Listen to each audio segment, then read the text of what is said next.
Zelensky CNN. Wo haben wir denn?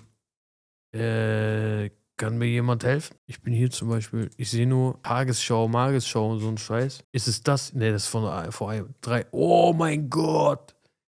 Vor 23 Stunden 7,2 Millionen Aufrufe. Das ist ja wie diese Songs, die aus Korea kommen. Kennt ihr diese koreanischen Songs? Nach 24 Stunden haben die so 10 Millionen Aufrufe. Boah, da haben die echt ein Bild von ihm genommen, ne? Das spricht wieder Bände, ey. Ja, der Typ ist ein maximaler Junkie. Okay, crazy. Ich bin echt gespannt, was er hier von sich gibt. Welcome back to Special Report. Ukrainian. Also man muss einmal kurz festhalten, da hat er auch noch dasselbe Oberteil an. Daran sieht man ja auch, dass der kurz nach dem Eklat, würde ich mal sagen, bei Donald Trump im Weißen Haus rausgeschmissen worden ist. Dann hat er sich, dahin begeben und hat dir das Interview gegeben. Ist das eine spontane Kiste oder gehört das zur Show? Ihr wisst doch, ich vermute hinter allem immer eine Verschwörung. Also da haben wir den Kollegen. Mal gucken, was hier erzählt wird. 23 Minuten. Welcome back to Special Report. Ukrainian President Volodymyr Zelensky. Mr. President, thank you for the time today, especially on this day, to continue to do this interview. President Trump said after your meeting that you disrespected him and the Vice President and all of America in the Oval Office. Do you think you did? And do you think you owe an apology to President Trump? Warte, bevor der erstmal hier zu Wort kommt, frage ich euch, habt ihr das Gefühl gehabt, dass er respektlos war im Weißen Haus? Also mit dem, was er da von sich gegeben hat? Das Einzige, was ich ein bisschen, respektlos, bisschen, zu kritisieren fand, war auf jeden Fall, dass er noch mehr gefordert hat, ne? Obwohl die so viel in den Arsch gesteckt bekommen. Wirklich, ich habe noch nie gehört, dass ein Land so viele Milliarden bekommt. Von allen Ecken, von Europa, von einem Waffen in den Arsch. Habe ich noch nie gesehen. Wirklich nicht. Das Einzige, was ich nur ein bisschen merkwürdig fand, ist, dass er dann gesagt hat, das reicht nicht, wir wollen noch mehr. Und er hatte auf jeden Fall Erwartungen, dass ihm noch mehr geholfen wird. Und das, also es hat sich so ein bisschen angefühlt, als wenn er suggerieren wollte durch die Blume, ich erwarte, dass die Amerikaner mit der NATO Russland angreifen. So eine Haltung hatte der. Die hassen uns, dies. Bitte stoppt ihn auf militärische Art und Weise. Das fand ich halt ein bisschen crazy. Und warum Trump auf ihn so abgegangen ist, glaube ich, war, als er gesagt hat, früher oder später werdet ihr das selber fühlen. Das hat er gesagt. Daraufhin ist Trump ja richtig auf ihn dann eskaliert und meinte, du kannst uns nicht sagen, was wir fühlen. Ne, du bist gerade in einer schlechten Position. Ja, da kann man so ein bisschen schauen, ne, ihr werdet es selber fühlen und so. Ne, war ein bisschen, weiß nicht, ob man das respektlos nennt. Ja, man muss aber auch sagen, Trump hat sich dann voll aufgespielt. Ne, die großen, starken Amerikaner, die sind halt militärisch stark, was willst du sagen, ist halt so. Hat dann die Situation, glaube ich, klug genutzt, um ihn dann komplett zu seinem Sohn zu machen. Ja, ist ihm öfters ins Wort gefallen, er sah sehr, sehr crazy aus, auf jeden Fall. Schauen wir mal. Thank you so much. First of all, thank you for the invitation, for this dialogue, and good evening to all your country, to all Americans. I'm very thankful to Americans for all your support. You did a lot. I'm thankful to President Trump and to Congress bipartisan support. And I was always very thankful from all our people. You helped us a lot from the very beginning during 3 years of full-scale innovation. You helped us to survive. Anyway, we are strategic partners. And even in such tough dialogue, and I think we have to be very honest. And we have to be very direct to understand each other, because it's for us very necessary to President Trump. And I'm with all respect that he wants to finish this war, but nobody wants to finish more than we, because we in Ukraine, we are in this war, we are in this battle for freedom for our lives. So I'm just telling that I think that we have to be on the same side, and I hope that the president on our side together with us, and that is very important to stop Putin. And I heard from President Trump a lot of times that he will stop the war, and I hope he will, and we need to pressure him with Europe, with all the partners. And I think this dialogue had to be a little bit earlier to understand where we are. Guck mal, man muss auch sagen, die Amis haben natürlich auch Forderungen, ne, wegen den ganzen Bodenschätzen, ne, seltene Erden und sowas. Und Erdöl und was weiß ich, was die alles haben. Die haben natürlich ein Interesse daran. Und die Kooperation mit denen ist ja nicht, weil das gute Menschen sind, sondern das ist ja zweckgebunden. Warum die denen helfen, warum die denen militärisch helfen, das hat ja alles einen Zweck. Und ich denke, von europäischer Seite ist es ja auch so. Die helfen ja nicht einfach so, weil die irgendwie, weil das gute Menschen sind, sondern die haben wirklich einen Nutzen davon, denen zu helfen, weil sie wahrscheinlich von dort irgendwas beziehen oder so, ne? Und das ist natürlich an irgendwas gekoppelt.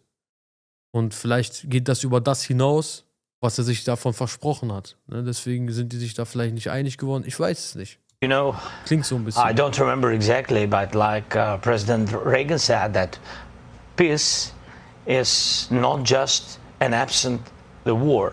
Yes, we are speaking about just and lasting peace, about freedom, about justice, about human rights.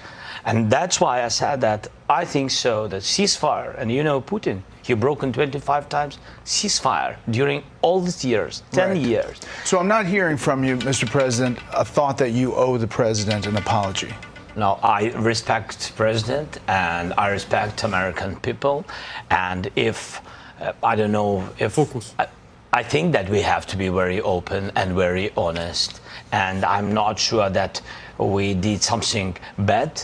I think maybe sometimes some things we have to discuss out of media, with all respect to democracy and to a free media. But there are things that where we have to understand the position of Ukraine and Ukrainians. And I think that is the most important thing. Yes, we are partners. You know, we are very close partners. We have to be fair. We have to be very free. I'm told that you were told multiple times. Boah, wisst ihr, was ein sehr hinterhältiger Plan wäre? Stellt euch vor, Trump, der ist ja irgendwie gut mit Putin, ne? Der verkauft ja den Leuten immer, dass er Putin der Einzige ist, der Putin bändigen kann und kontrollieren kann und so, ne? Weil er vertraut mir. Nicht den anderen, sondern nur mir. Das sagt er ja selber, ne? Jetzt stellt euch vor, der hat einfach einen Plan ausgeheckt, dass er sagt, ey, weißt du was? Von mir aus überroll die Ukraine, aber sicher mir einfach ein paar Bodenschätze zu und wir haben einen Deal. Die umgehen einfach die Ukraine. Die umgehen einfach alle. Digga, den Trump ist alles zuzutrauen und den Leuten, die dahinter stecken. Was wäre das für ein Film, bitte? Boah. Times from lawmakers on Capitol Hill and the White House to make today about the minerals deal and the economic deal, and then get it signed and let negotiations play out over security guarantees step by step. Is that true? Und Trump hat vielleicht nur einen Grund gesucht, damit der den Ukrainern den Rücken kehren kann, damit der vielleicht diesen Film durchzieht.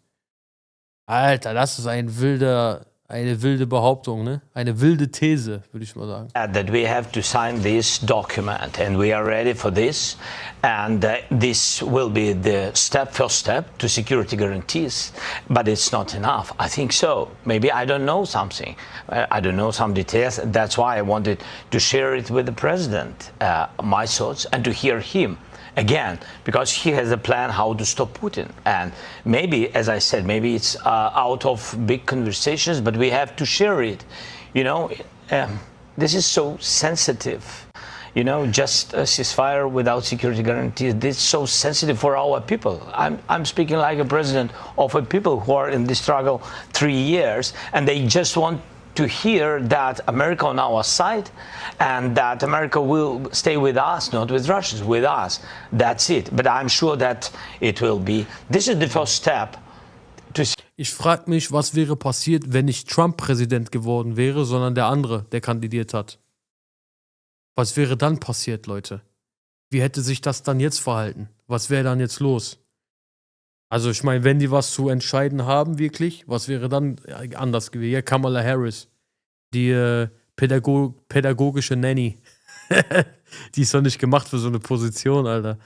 Auf jeden Fall, was wäre dann passiert? Security guarantees. Europeans, we don't need to lose them. They are good allies for the United States. The United States is the most or the biggest donator of support and of peace, but we don't need to lose Europe, and they also want to know next steps. We have to be very open to understand how to stop the war. Right. But do you think the public spat in the Oval Office in front of the media served Ukrainians well today? I think this kind of spat is I mean this we have.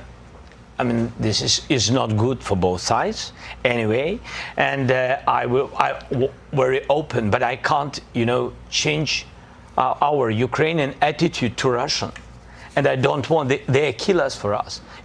This is very, very clear that Americans are the best of our friends, Europeans are the best of our friends, and Putin with Russian, their enemies. And it doesn't mean that we don't want peace. We just want to recognize the reality, the real situation. President Trump is convinced that you will never sign a deal with Vladimir Putin. Is he right? No, I think so. What I think, Ukraine wants peace, and we will have anyway diplomacy. We will have negotiations. I only said that I think so. It's about just and lasting peace. It means that we have to be very strong at the table of negotiations, and at these negotiations, Ukraine and Russia, like sides of this war, have to be, and the United States and Europe. That's what I said. So we are ready for peace, but we have to be in strong position. What does it mean? Just to know that our army is strong, that our partners with us, and that we have. Das, was er da gerade sagt, ist, er will, dass alle gemeinsam gegen Russland agieren. Und dann hat ja Trump gesagt, du Idiot, du bist nah an einem 3. Weltkrieg. Das, was du willst. Das kommuniziert er ja die ganze Zeit. Security guarantees. Am I not right? Leaving the White House today. Also ich finde, der Typ hat auf jeden Fall einen Pfeil im Kopf. Ich sag dir, wie es ist. President Trump said this. He's looking to go on and fight.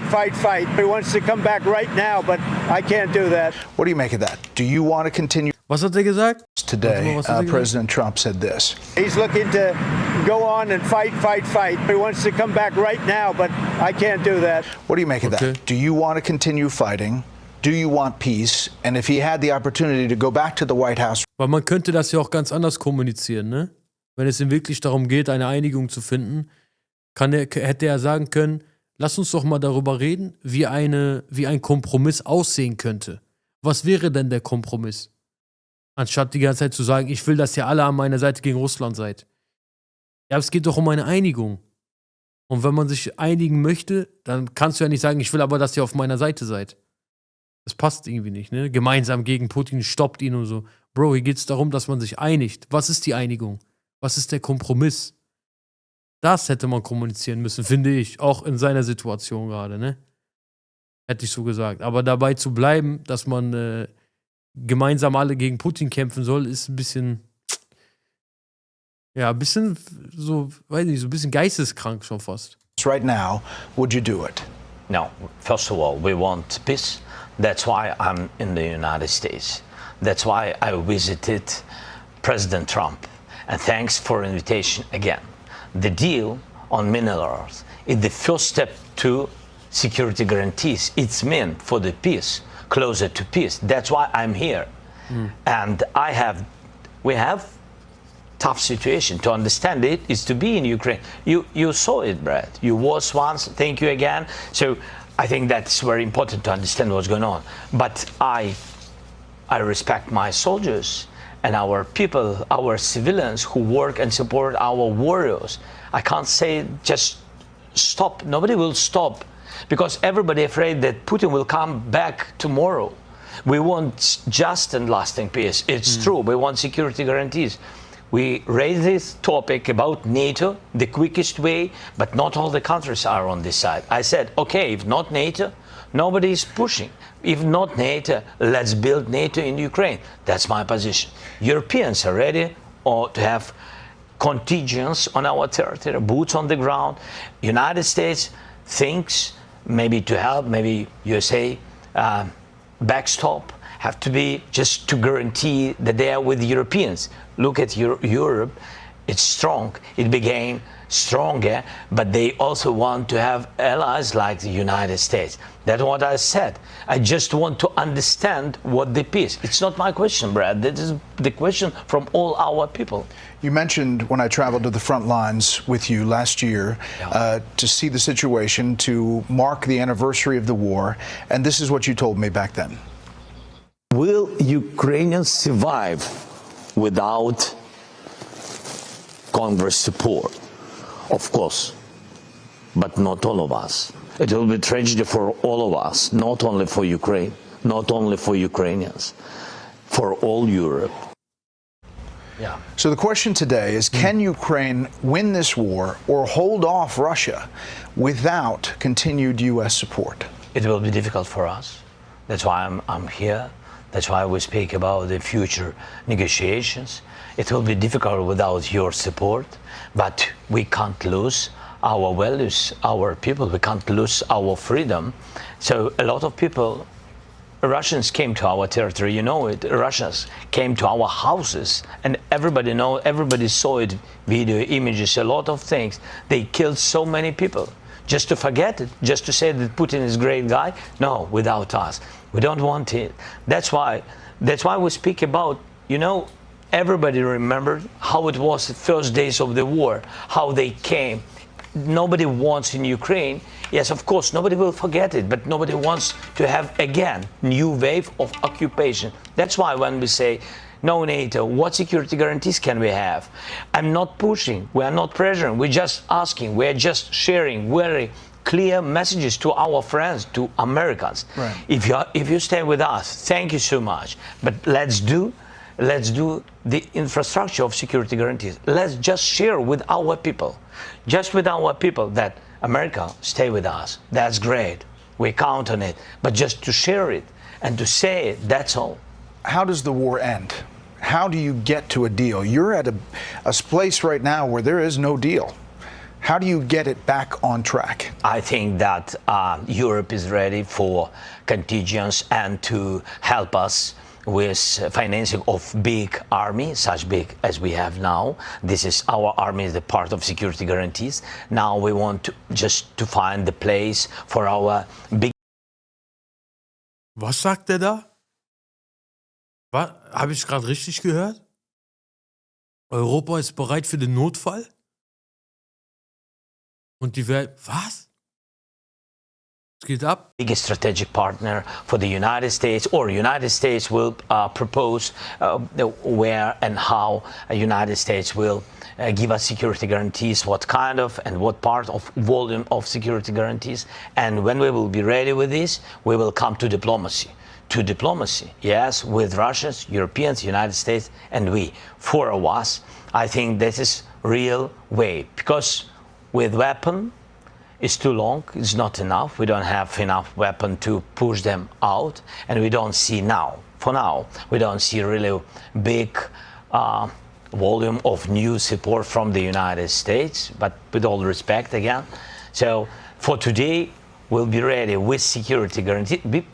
Really, when I say NATO, it's not about that we are focusing on this word. It's about very understandable infrastructure of security guarantees. And you see that no NATO countries, for today, no NATO countries been under attacks. Senator Lindsey Graham, Republican from South Carolina, he has been a big proponent of you and of Ukraine, said this today after the meeting. I have never been more proud of the president. I was very proud of J.D. Vance, standing up for our country. We want to be helpful. What I saw in the Oval Office was disrespectful, and I don't know if we can ever do business with Zelensky again. He either needs to resign and send somebody over that we can do business with, or he needs to change. So he says you need to consider resigning. Is that on the table? I don't know if he will be happy after my words. This decision can do only people of Ukraine. You're not going to step down to do a peace deal. No, I was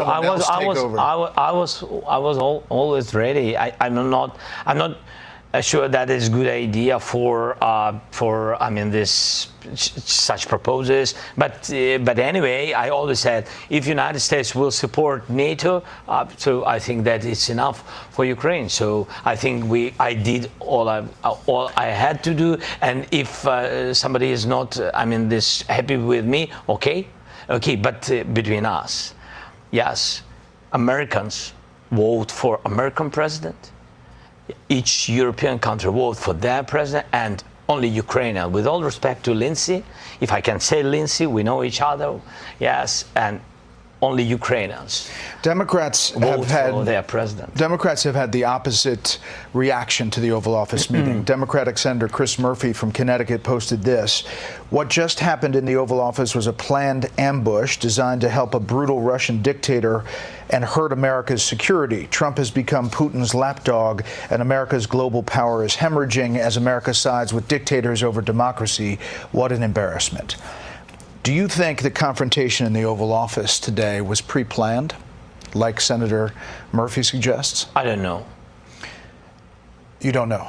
You think maybe? I don't know. No. I don't. I mean, this. I don't know about it. I think no. I think it was just a really tough situation because we've been very open, very direct. What set you off? What made you mad? Because they said your tenor and tone. It's not about mad. It's not, Brad. You see, how to say, when you are in the United States, and for example, president or vice president or somebody or senators, it doesn't matter, big politicians, yes, when they, for example, say that Ukraine is almost destroyed, that our soldiers run away, that they are not heroes, that Ukraine lost millions of civilians, that his president is dictator, you know? What is the reaction? It's not about me. The reaction is that where is our friendship between Ukraine and the United States? That's it. This is feeling. And that's why I do not want to lose our great partners at the United States. And I just said that it's not the first time. I said it by phone, and we had some other conversations, and we had in Munich meetings, and I said, please, be correct. Just, I want to be very polite. I mean this, be correct with this number. When you say about the number, each person is important. When you say about 1 million of losses, we don't have any million of losses. Just when you speak about the territories, maybe some territories and etc., it's not just territory, it's houses, it's people's lives. You know, their fathers, mother, their relatives, grandfather, they died or this. I mean, this during this war. Nobody wants to forgive Putin. It's not funny, you know, or fairy tale. This is real life. That's right. What I said. And when you said it, a lot of times to my big friends who've been here today in our dialogue, and then they again begin to repeat the same things, I think it's not. I mean, this.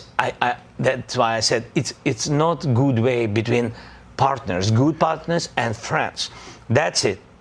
And I think that if journalists asking questions to president, with all respect to vice president, I mean, this he has his interview. Mr. This President, is our dialogue. Shouldn't this dynamic, if you're going to be like this, be behind closed doors, not?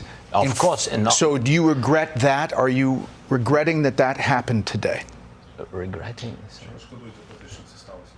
Yes, I think it was not good.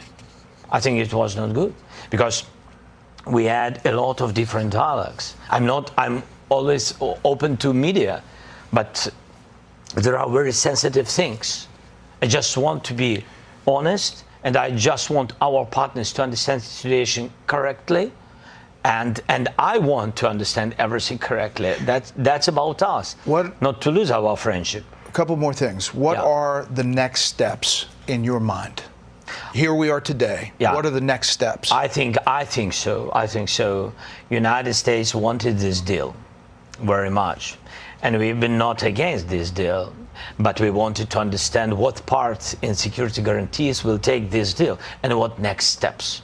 Just again to understand for our people, during the war, what you don't like, even sometimes hate, surprises. It's understandable many terrible things this war brought to us. So we don't want any surprises. Yes, that's why we want to be very fair with our partners. And I think this deal, it was prepared by teams. It was not simple during weeks. And now it's ready. I think that they have to sign. The countries have to sign. The ministers have to sign. That's it. I don't know when they will do it. It depends on the American side. So exactly. the minerals deal did not have security guarantees listed in it. It's a part. The security guarantees? This is the part in the infrastructure of security guarantees. Because, for example, President Trump shared that I think so that if we will be there in some productions and etc. in minerals, that Putin will never come on this territory where we are. And I said to him, don't trust Putin. Why? I said, because it's not, I mean this, we respect and we believe in strongness of the United States, but I said to him that we had more than 20 companies, American companies, big companies on the territory of Ukraine. And we had offices, even on temporary occupied territories. For Putin, it doesn't matter. It's American, European company or Ukraine, it doesn't matter. He just came and occupied it. That's what I said. I think this is a great idea, how to strengthen Ukraine and how to make business between two countries, how to make additional jobs for two countries. But it's not just these will not save us. I read what the Democratic senator said, that Trump has become Putin's lapdog. Do you agree with that President Trump is too close to Vladimir Putin in your mind?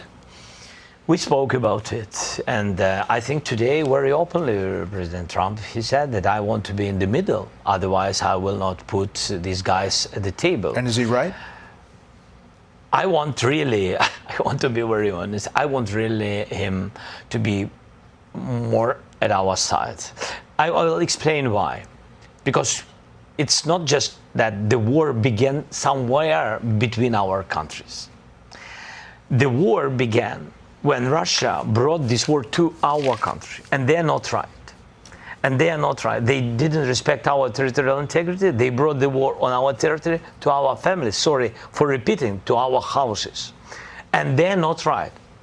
And of course, all the Ukrainians want to hear strong position of the United States on our side. From one side, it's understandable. From another side, he wants to find some way of dialogue with Putin. But he always said, as I remember, he always said that peace through strength. And that's why I think that he's strong, United States strong, two parties together in this question, two parties always together against Russia. You're very strong to do strong steps against Putin. Americans are worried about where the money has gone. Yeah. Will there be a very rigorous accounting of where the money has gone? It seems like there is some question about whether there's corruption or sold military equipment. No, it can't be so. 100 billions we've got during 3 years. 183 from the U.S. Yeah. Now, on the paper, in the documents, yes. But we have, in fact, because 67 came like a weapon. It came through the border. It's checked and it's fixed by everybody, and we shared it not once with the American side. And 31.5, it was direct financial support to the budget. Again, it's very open. It's digitalized. It's open, free, and please, if somebody wants to check it again, we are very, very open with this. Last thing, Mr. President. Yeah. Do you think your relationship with Donald Trump, President Trump, after today, can be salvaged? Can be? Yes, of course, because it's relations more than two presidents. It's the historical relations, strong relations between our people. And that's why I always began with to thank your people, from our people. And this is the most important. And of course, thankful to President and of course to Congress, but first of all to your people. Your people help to save our people. People, the first. Human rights, the first. This is very, very important. And we are thankful And sorry for this. I mean, we wanted very much to have only strong relations, and I'm very count that we will have it. Mr. President, we're honored that you kept this interview. Thank you very much for the time. Thank you. Thank you so much. Boah, Alter. Angespannte Etwas Lage, Vergleichbares hat es in der Geschichte der USA noch nie gegeben. Es begann mit einem Treffen zur Vereinbarung eines Rohstoffabkommens und es endete mit einem Rauswurf des Gastes. Volodymyr Zelensky, der ukrainische Präsident, war gestern zu Gast im Weißen Haus bei US-Präsident Donald Trump und bei seinem Stellvertreter J.D. Vance. Im Rahmen eines Pressegesprächs kam es zu einer heftigen Auseinandersetzung, die letztlich eskalierte. Nach diesem Gespräch musste Volodymyr Zelensky, eigentlich ein Partner der USA, das Weiße Haus verlassen. Wie kam es zu dieser Eskalation? Welche Folgen hat sie und wie sind die Auswirkungen auch auf uns in Europa und in Deutschland? Darum geht es jetzt.